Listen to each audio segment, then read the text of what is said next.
Hey guys, Jazz here, back with another video, and today we are going to be taking a look at the Star Wars Black Series Emperor Palpatine figure.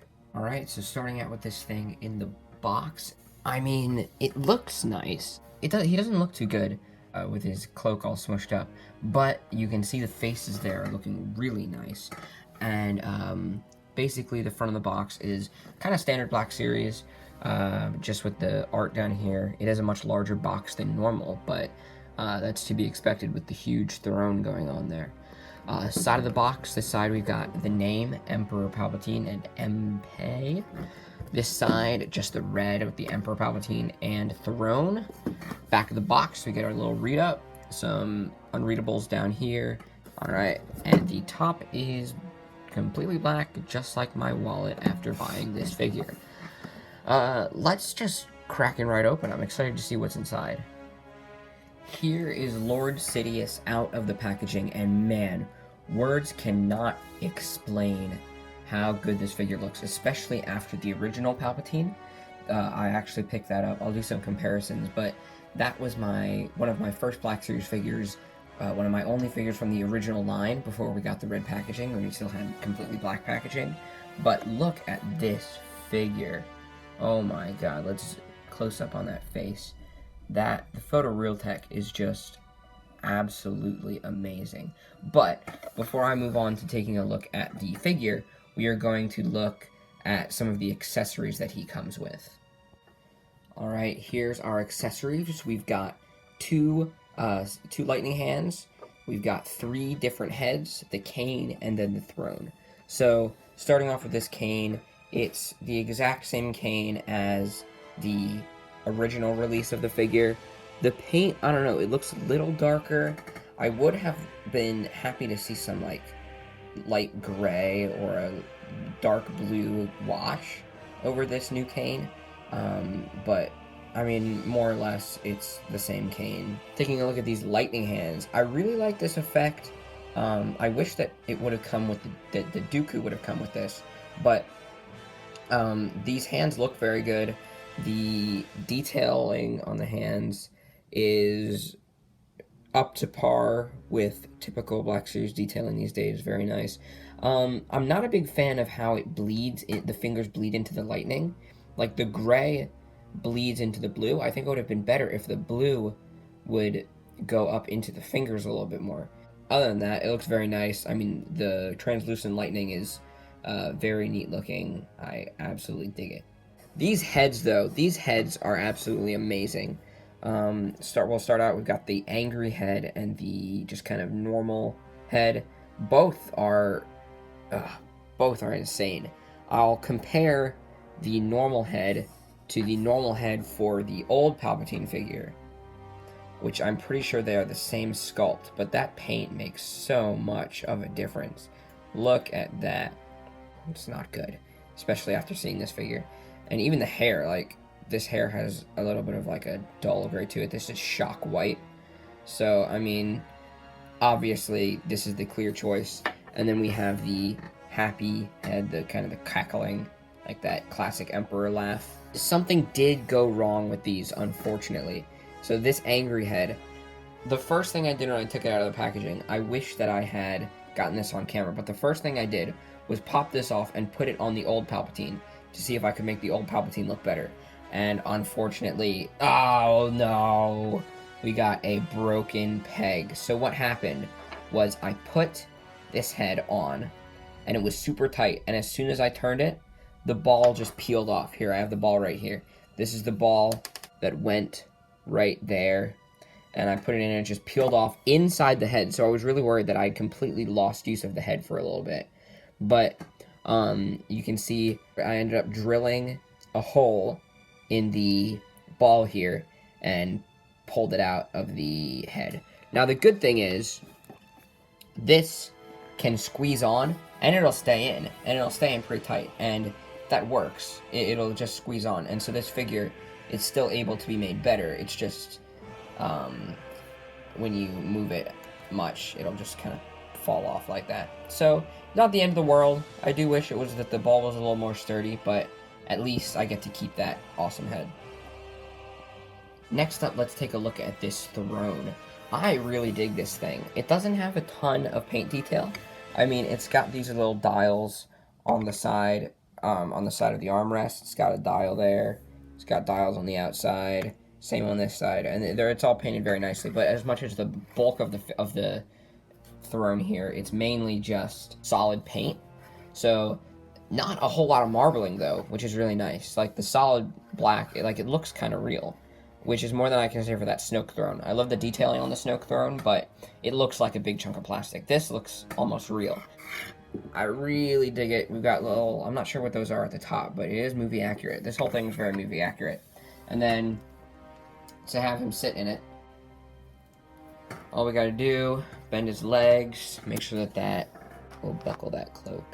That's a problem that the original figure had that this one still has, is the cloak buckle up there coming unbuckled. But you just slide him right in, and boom, look at how that looks. That's awesome. I don't know how he doesn't hit his head when he stands up, but, you know, I'm sure he figures something out.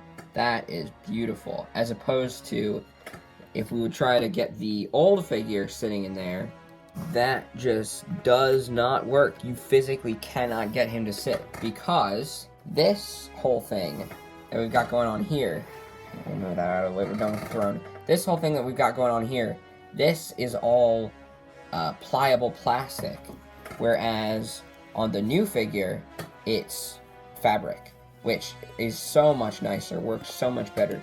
I'm pretty sure all of the sculpt on the body underneath is the same. If we pull up his robe here for a second, pull up his robe. Those legs do look very similar. Pretty sure those are the same legs. Pretty sure this is the same top too. The cloak is very different. This cloak is kind of shimmery and you can see a little bit of a shine to it, and it lays a lot better than this cloak. This kind of dull cloak that doesn't, like, the hood doesn't work very well. I know I don't have a head on this right now, but the hood doesn't lay very well on the body, whereas this one looks a lot nicer. It's just so much better all around. I'm way more happier with this figure. And if we take a look at these hands, let me focus for a second. Look at these hands. This one has all kinds of detail and paint wash, and then this one is just white. I am going to try and use the pieces from this guy, put on a good head, put in the lightning hands, and make this into a better figure for a different place on my display.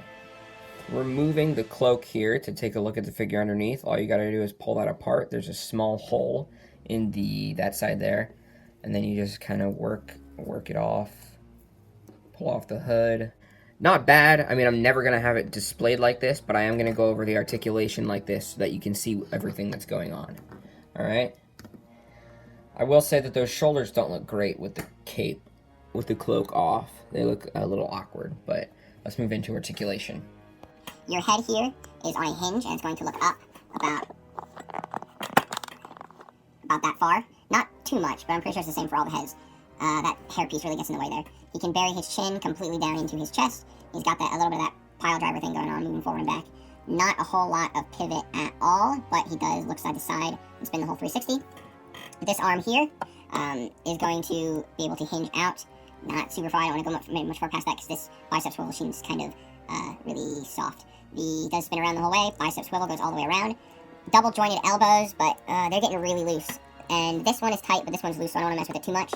Let's see if I can get on this side. Oh yeah, this side gets it. You can see that all the way up, but very loose. So I'm not a huge fan of that. Both hands, which this is interesting to me, both hands will spin around, and they both are going to hinge up and down like the roll of the dice thing. It's really stiff on this one. Maybe we can get it better on this one, but both hands are going to hinge down, and they're going to hinge up like that, which is interesting. There's no, like, crunch here, but he does have a diaphragm joint. He can move back that far, move down that far, turn side to side, rotate.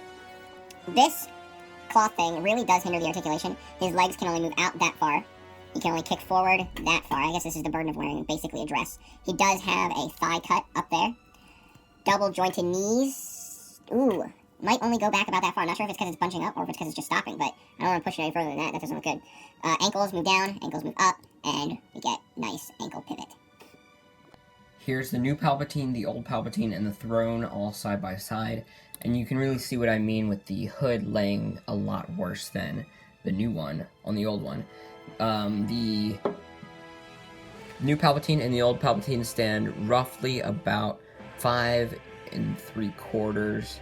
The throne, on the other hand, is standing just under 5 inches tall. Here he is compared to some other Star Wars villains. He's just a little over Darth Maul and shorter than the other two, which seems just about accurate. Here he is next to Darth Vader and Luke Skywalker. That Darth Vader is another one of my figures from the original Black Series line. Palpatine is much shorter than Vader and just about the same height as Luke, which, again, I think is pretty much how it's supposed to be. Here, compared to Rey from Rise of Skywalker and Kylo Ren from The Last Jedi. I know that this isn't his Rise of Skywalker look, but I figured I'd compare them anyway. And it looks pretty good. As much as I'm not a huge fan of Rey's character, that figure is awesome. Just to compare him to some other big bad villains, here he is next to Supreme Leader Snoke and Thanos from Infinity War. I really like this stark contrast between these two, with him being very dark and black, and him being very shiny and gold. And lastly, to compare him to the average comic and the average movie Marvel Legend figure, here he is next to the big-time comic Spider-Man stealth suit, and here he is next to the Infinity War Black Panther. For a throne comparison, here is Supreme Leader Snoke's throne next to Emperor Palpatine's throne.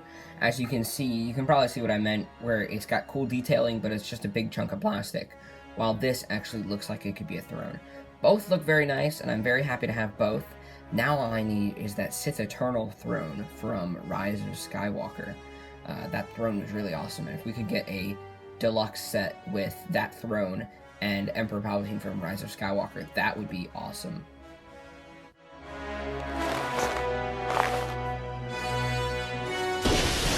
There you have it, guys, my full review and unboxing for the Star Wars The Black Series Emperor Palpatine Deluxe figure.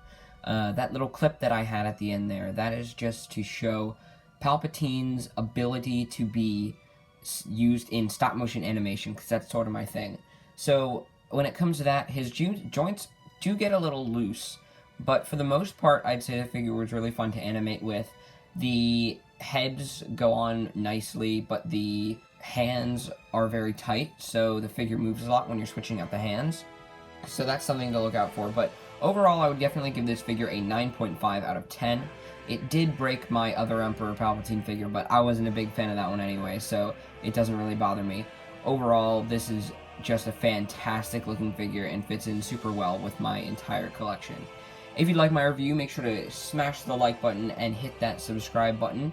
Click that bell so you get notified every time I drop a new video. I'm trying to post weekly now.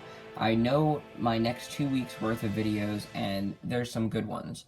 Alright, I've got a lot of different kinds of videos coming out, so make sure you subscribe and turn on that notification bell. And I'll see you guys later. Peace.